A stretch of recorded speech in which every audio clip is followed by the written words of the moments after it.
ఎన్నికల సీజన్లో చీపురుపల్లి రాజకీయం ఆసక్తిగా తయారైంది. ముఖ్యంగా టీడీపీలో ట్విస్టుల మీద ట్విస్టులు చోటు చేసుకుంటున్నాయి.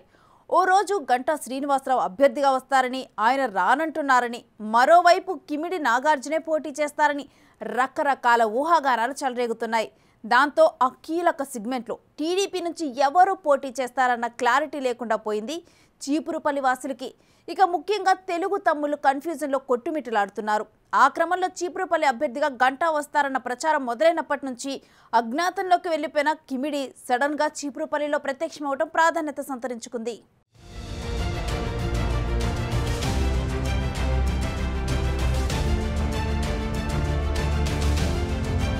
ఎన్నికల సీజన్లో చీపురుపల్లి రాజకీయం ఆసక్తికరంగా తయారైంది. ముఖ్యంగా టీడీపీలో ట్విస్టుల మీద ట్విస్టులు చోటు చేసుకుంటున్నాయి. ఓ రోజు గంటా శ్రీనివాసరావు అభ్యర్థిగా వస్తారని, ఆయన రానంటున్నారని, మరోవైపు కిమిడి నాగార్జునే పోటీ చేస్తారని రకరకాల ఊహాగానాలు చెలరేగుతున్నాయి. దాంతో ఆ కీలక సెగ్మెంట్లో టీడీపీ నుంచి ఎవరు పోటీ చేస్తారన్న క్లారిటీ లేకుండా పోయింది చీపురుపల్లి వాసులకి. ముఖ్యంగా తెలుగు తమ్ముళ్లు కన్ఫ్యూజన్లో కొట్టుమిట్టాడుతున్నారు. ఆ క్రమంలో చీపురుపల్లి అభ్యర్థిగా గంటా వస్తారన్న ప్రచారం మొదలైనప్పటి నుంచి అజ్ఞాతంలోకి వెళ్లిపోయిన కిమిడి సడన్ గా చీపురుపల్లిలో ప్రత్యక్షమవటం ప్రాధాన్యత సంతరించుకుంది.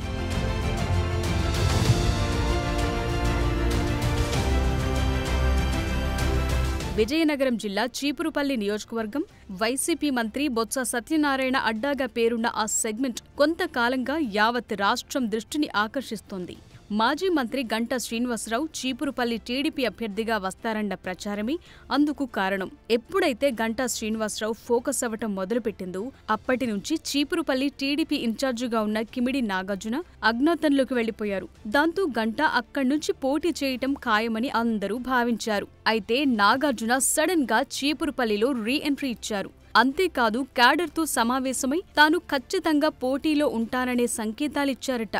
సైకిల్ గుర్తు మీదే పోటీ చేస్తాననే క్లారిటీ కూడా ఇచ్చిన నాగార్జున పోటీ చేసేది ఎమ్మెల్యేగానా ఎంపీగానా అనేది మాత్రం చెప్పలేదట. కష్టపడిన వారికి ఖచ్చితంగా పార్టీలో న్యాయం జరుగుతుందన్న ఆశాభావాన్ని వ్యక్తం చేశారట. అంతేకాదు తానైతేనే అందుబాటులో ఉంటానని, తనను ఎవరైనా నేరుగా కలవొచ్చని, బొత్స అందుబాటులో ఉండరని, డైరెక్ట్ గా కలిసే అవకాశం కూడా ఉండదన్న అంశాన్ని ప్రజల్లోకి బలంగా తీసుకెళ్లాలని సూచించినట్లు తెలుస్తోంది. ఇదే విషయాన్ని ప్రచారాస్త్రంగా ప్రయోగించాలని క్యాడర్ కి దిశానిర్దేశం చేశారట. ఇప్పటికే నియోజకవర్గంలో చేరికలను ప్రోత్సహిస్తూ పార్టీ బలోపేతానికి కృషి చేస్తున్నారాయన.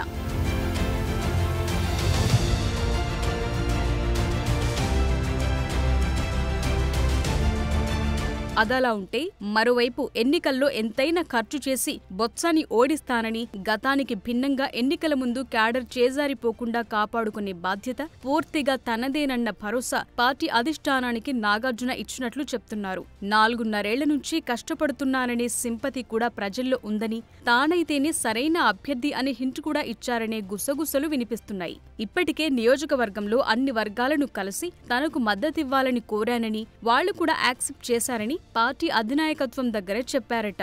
బొత్సపై ఉన్న అవినీతి ఆరోపణలను ప్రజల్లోకి తీసుకెళ్లటంలో సక్సెస్ అయ్యానని స్వయంగా అధినేత చంద్రబాబుకి చెప్పారట. మరోవైపు గంటా కూడా చీపురుపల్లి నుంచి పోటీకి ఆసక్తిగా లేకపోవటాన్ని నాగార్జున క్యాష్ చేసుకోవటానికి చూస్తున్నారన్న టాక్ నడుస్తోంది.